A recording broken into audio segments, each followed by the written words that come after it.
سلامتنا ببزلكم مبصحكم كبرات سمعتي تملكتي ناتنا فورم كمي صنحكم لكم لو معنتي وسنتي زيناتات كاب تግራይ በጽሖምና አለው በዋናነት ድማ ነህዝባዊ የናሐርነት ትግራይ ኣብ ከተማ አላማጣ ዝተመልከተ መንግስቲ ትግራይ ንፌደራል መንግስቲ ዝላኾ ደብዳቤ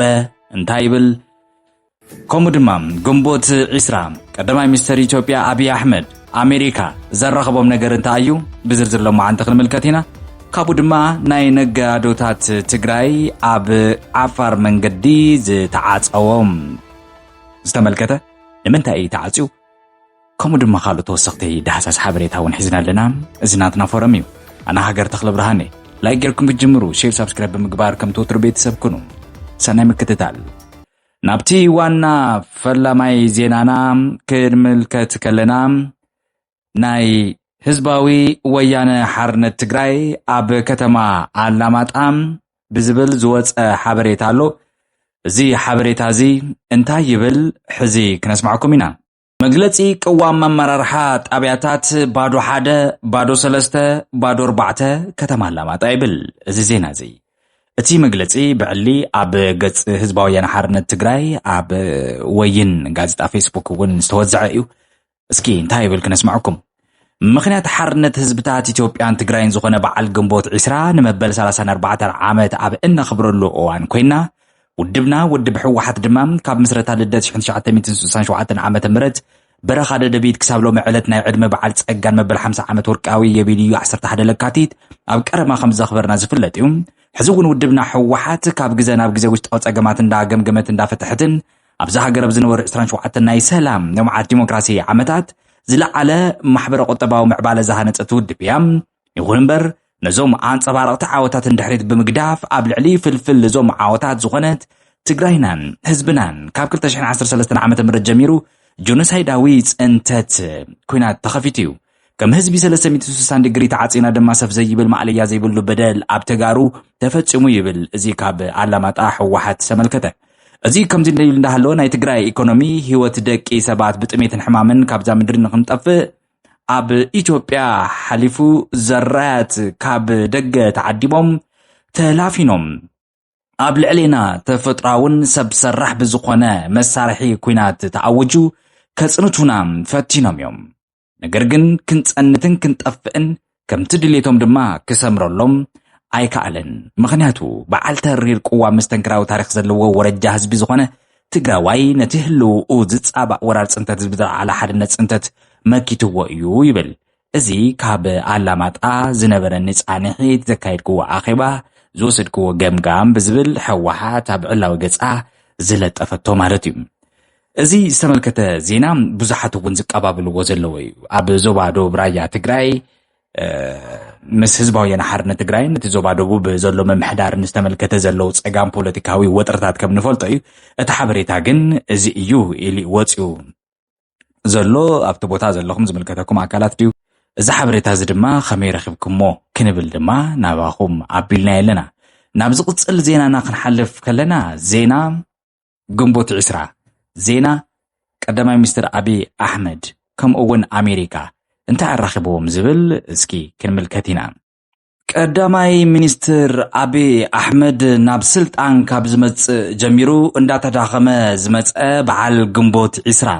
ኣብ ዝሓለፈ ዓመት ወርሒ ሰነ ኣብ ዘውፅኦ ሓድሽ ኣዋጅ ካብ ዝምዝገብ በዓላት ከም ዝኣለ ዝዝከር እዩ ስለ ዝኾነ እውን ንፈለማ እዋን እቲ መዓልቲ ከይተዘከረ ውዕል ኣሎ ሚኒስትር ጉዳያት ወፃኢ ኣሜሪካ ግን ንኢትዮጵያውያን እንኳዕ ንመበል 34 መዓልቲ ናጽነት ኣብፅሕኩም ብዝብል ዝተሰነየ መልእኽቲ ኣመሓላሊፉ ኣሎ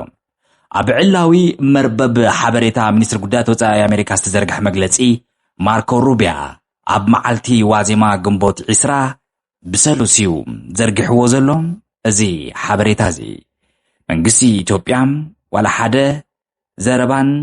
የውሃና እንኳዕ ኣብፅሕኩም ካልእ ሓበሬታ ካልእ መልእኽቲ ዘይመሓላለፈሉ መንግስቲ ኣሜሪካ ብዛዕባ ግንቦት 20 ናይ እንኳዕ ደስ ይበለኩም ዝብል ምጥቅዑ ስዒቡ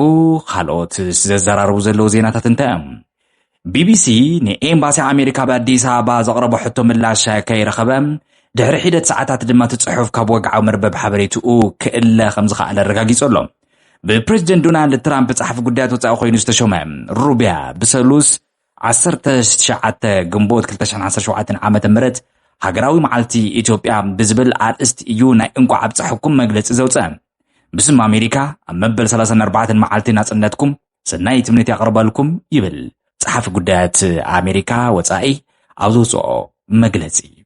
ኣሜሪካን ኢትዮጵያን ንሓደ ዘመን ዝቐጸለ ዲፕሎማስያዊ ርክብ ከም ዘለወን ዘመልከተ እቲ መግለፂ ዋሽንግተን ዲሲ ኣዲስ አበባ ኣብ ናይ ሓባር ረብሓ ብሓባር ንምስራሕ ድልዋት ምዃነን እውን ይገሊጹ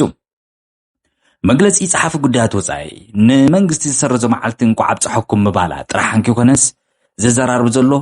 ንመዓልቲ ግንቦት 20 መዓልቲ ነጻነት ብምባል ነቲ ኢትዮጵያውያን ዘየኽብርዎ በዓልቲ ዘይልሙድ ኣገላልጻ ምጥቃም እውን ኣካታዓይ ገይርዎ ኣሎ ንምዃኑ እንታይ ዘጋትዕ ዘሎ ኣብ እዋን ፕሬዚደንት ኣሜሪካ ነበር ጆ ባይደን ሚኒስትሪ ጉዳያት ወጻኢ ዝነበረ አንቶኒ ብሊንከን ዝሓለፈ ዓመት መበል 20 ግንቦት ኣብ ዘመሓላለፎ መልእኽቱ ሃገራዊ መዓልቲ ኢትዮጵያ ዝብል ኣገላልጻ እዩ ተጠቒሙ ነይሩ ጉዳይ ወጻኢ ዝኾነ ሩብያ ኣብ ዝሓለፈ ሰሙን ኤርትራ ናጽነት ዘኽበረትሉ መዓልቲ ቀደም 15 ግንቦት 2017 ዓመተ ምህረት ተመሳሳሊ መግለፂ ሰናይ ትምኒቱ ኣውፂኡ ምንባሩ እውን ዝዝከር እዩ ኣብ መበል 34 ዓመት ናጽነት ኤርትራ ኣብ መላእ ዓለም ዝርከቡ ኤርትራውያን ብስም ሕብራት መንግስታት ኣሜሪካ ሰናይ ትምኒተይ የቕርብ ዝብል መልእኽቲ ተመሓላሊፉ ነይሩ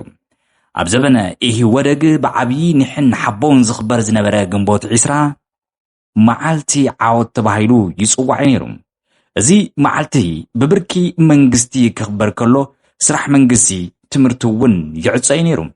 ቀዳማይ ሚኒስትር አብይ ኣሕመድ ናብ ስልጣን ካብ ዝመጽእ ሂደት ዓመታት ግን እቲ በዓል ክኽበር እንተገበረ እኳ እናተዘሓሓለ ምምጽኡ ዝዝከር እዩ ሎማ ዓመት ዘይከም ቀደሙ ስራሕ ይኹን ቤት ትምህርቲ ምዕፃው ኣይነበረን ከም በዓል ቢሮ ትምህርቲ ኣዲስ አበባ ዝኣመሰላ ትካላት ሰራሕተኛታት ግንቦት 20 ስራሕ ከም ዘይዕጾ መልእኽቲ ኣመሓላሊፈንን ኣብ ደገ ቢሮአን እውን ጠቂዐንን ክሳዕ ዝሓለፈ ዓመት ሰነ ሃገራዊ በዓላት እታ ሃገር ብዝምልከት ኣብ ጥቕሚ ዝወዓለ ሕጊ ግዝኣዊ ወታደራዊ ስርዓት ደርግ ኣብ 1967 ዓመተ ምህረት ዘውፅኦ ኣዋጅ ነይሩ ኢህወደግ ናብ ስልጣን ምስ መጸ ኣብ 1988 ከም ኣቆጻጽራ ፈረንጂ ነዚ ኣዋጅ ንእሽቶ መምሕያሹ ተገይሩሉ ኣብ ዝሓለፈ ዓመት ዝወፅአ ሓድሽ ኣዋጅ ብልጽግና ግን ግንቦት ኣብ ዝርዝር ሃገራዊ በዓላት ኣየካተተን መራሕቲ ሕወሓት መራሕቲ ሕወሓት ኣብ ትግራይ ወታደራዊ ስርዓት ደርግ ወዲቑ ዓወት ዘበሰርናሉ ግንቦት 20 1983 ዓመተ ምህረት ዝዝክሩሉ እዩ ሕወሓት ምስ ካልኦት ብሄራዊ ውድባት ኣምሓራ ኦሮሞ ደቡብን ዘቆመ ኢህወደግ ንኣስታት 30 ዓመታት ኣብ ስልጣን ኣብ ዝጸንሐሉ እዋን እቲ ብድምቀት ዘኽብርዎ ዝለዓለ ሃገራዊ መዓልቲ ድማ ነይሩ ግንቦት 20 ድሕሪ አንደበታዊ ሞት ናይ ነዊሕ እዋን መራሒ መለስ ዜናዊ እንዳተዳኸመ ዝመጽአ ሕወሓት ብቀዳማይ ሚኒስትር አብይ ካብ ማእኸል ዝተደፍአ ኮይኑ ዓሚቕ ውሽጣዊ ፖለቲካዊ ምብስባስ ከም ዘጋጠሞ እውን ይንገረሎ ክሳብ ኣብ ውሽጢ ምግምማዕ ተፈጢሩ እውን ካብኡ ሕወሓት ዝወፁ ሓድሽ ፓርቲ ኣብ ምምስራት ዝበፅሕሉ ኩነታት እዩ ዘሎ ግንቦት 20 ኣሜሪካ አብይ ሕወሓት ዘራኸቦም ጉዳይ እውን እዚ ሰማዕኹሞ ይመስል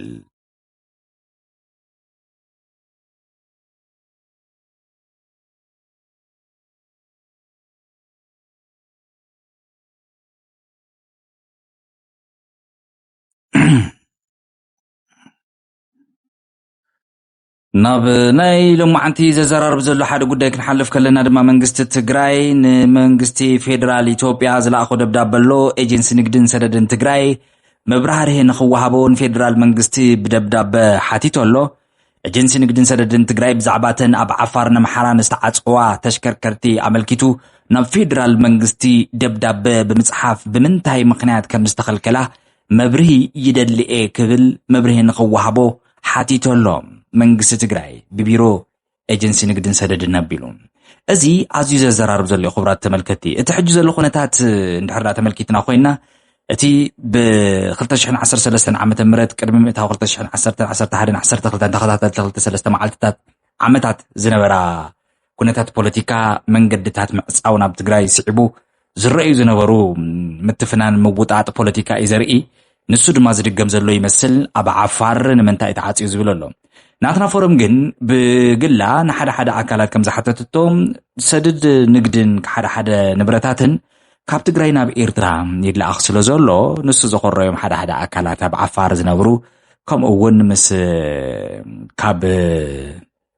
ትግራይ ኮርዮም ዝኸዱ ዕጡቃት ሓይልታት ኣብ በረኻታት ዓፋር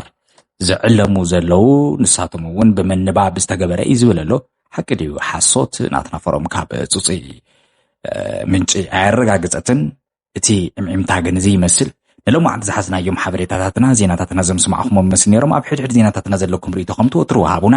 እዚ ፍሉይ ዳህሳስ ሓበሬታ ናትና ፎረም እዩ ነይሩ ምሳኹም ፃንሕቲ ዝገበርኩ ኣነ ሃገር ተክለ ብርሃን እየ ነይረ ቀፃሊ ብካልእ ሓዱሽ ሓበሬታ ዜና ክንመለስ ኢና ክሳብ ሻብ ሰላም